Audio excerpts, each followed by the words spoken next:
I spent 22 years in the Army as a combat engineer. Went to Iraq when we invaded in 2003, spent 12 months there.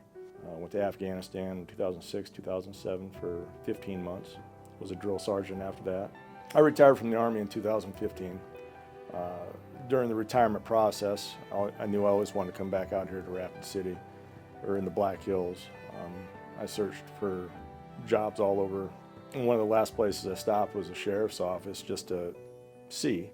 And I met one of the HR gals, Steph McCoy, at the sheriff's office. Kind of took me under her wing right away, took me for a tour of the jail, explained what they do, kind of what the sheriff's office, what the umbrella encompasses, and I thought it was pretty interesting. There's a lot of things to like about it, a lot of things I really enjoy about it.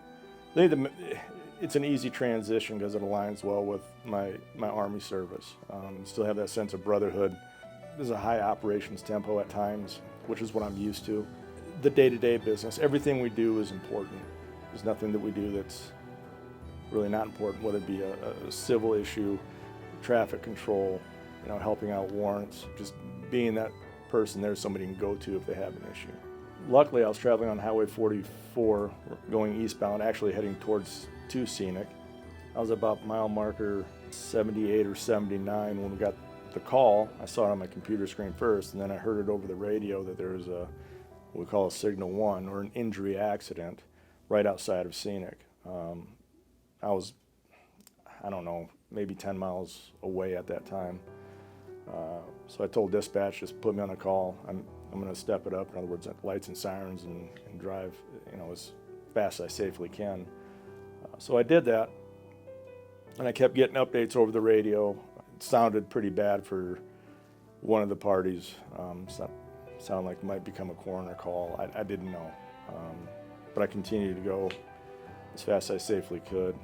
Upon arrival, it kind of looked like an IED strike. That's what I thought when I first saw it. And the look of the people standing around, the bystanders, was pretty bleak. So I got out of my patrol vehicle, I ran up to the vehicle.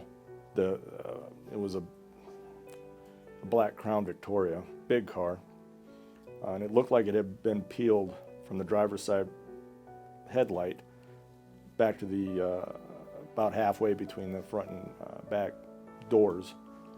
And there was a person laying there, suspended off of wires, and looked pretty mangled. For a Crown Victoria, I guess it was a little bit newer because there's a lot of electronics, power windows, power locks. And it just seemed like it was a whole rainbow of wires coming out from where the door was peeled off from the car from the front. And they just kind of suspended his head off the ground, which actually may have been a blessing on, as far as head injury is concerned. One of the first people I saw was a Native American male, and he just kind of looked at me and kind of put his head down and kind of shook his head. Like, this isn't going to be good. He's gone. I stood there and I looked at him for a minute. Then I noticed he was breathing. And at that time, it's time to go to work. This is not going to be a coroner call if I had anything to do with it. I ran back to my vehicle, grabbed my, what we call a go bag with all my medical stuff in there, anything we might need for emergent purposes.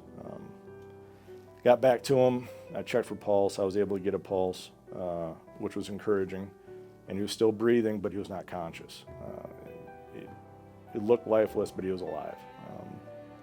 Shortly after, a nurse, I think she was from California, a tourist, was helping me. As we assisted the best that we could, because he was still kind of trapped underneath the steering wheel and the dash and hanging out of the vehicle, she held his head stable as she could for me. And then I just started cutting wires to, open up, because the wires were hanging on it. His head was hanging on the wires on his neck. So I wanted to make sure that blood flow was going, because he was pretty pale at the time. So I started cutting wires, and after, 30, 40 wires that I cut, we were able to lay his head on the ground. When we did that, I ran back, I grabbed a life jacket that we always carry, and I put it under his head, hoping to try to get it to use it as a makeshift collar for his neck. I didn't know the extent of damage he had at that time. We had a couple ranchers that showed up, so we had to help kind of peel back the door a little bit, see if we can't get him free. They were able to bring some come-alongs and ratchet straps, and there's 4 of us. We were able to pull the door back far enough where we could actually get in there and really assess what was going on. After we did that, I was on my hands and knees, and I was had to look up, and I could see blood just gushing out of his right leg, which was obviously mangled, even though he was in jeans. It was torn. Where it was torn, it was like almost like a leaking faucet. At that time, I decided to put a tourniquet on his leg, up as high as I could, and cinch it down as tight as I could to get that bleeding to stop. EMS showed up. It seemed like an eternity, but I know they're going as fast as they could. We were able to get the gentleman extracted from the vehicle and placed on a gurney to get him back to Rapid City. Tried to get life flight, but the weather conditions wouldn't allow for it. It's just too dangerous. The wind was just howling, so there's not a whole lot we could do about that, but get him in the ambulance and get him going. 4 or 5 days after the incident, I was able to go up to the hospital and see him. He went to surgery right away the day that of the accident. He was on quite a bit of pain meds when we showed up, but he was grateful. It was neat to actually see him in that condition versus when I first saw him.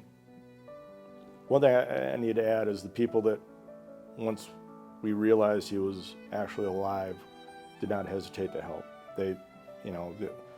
Several older gentlemen, ranchers, they jumped right in there, and man, they were strong.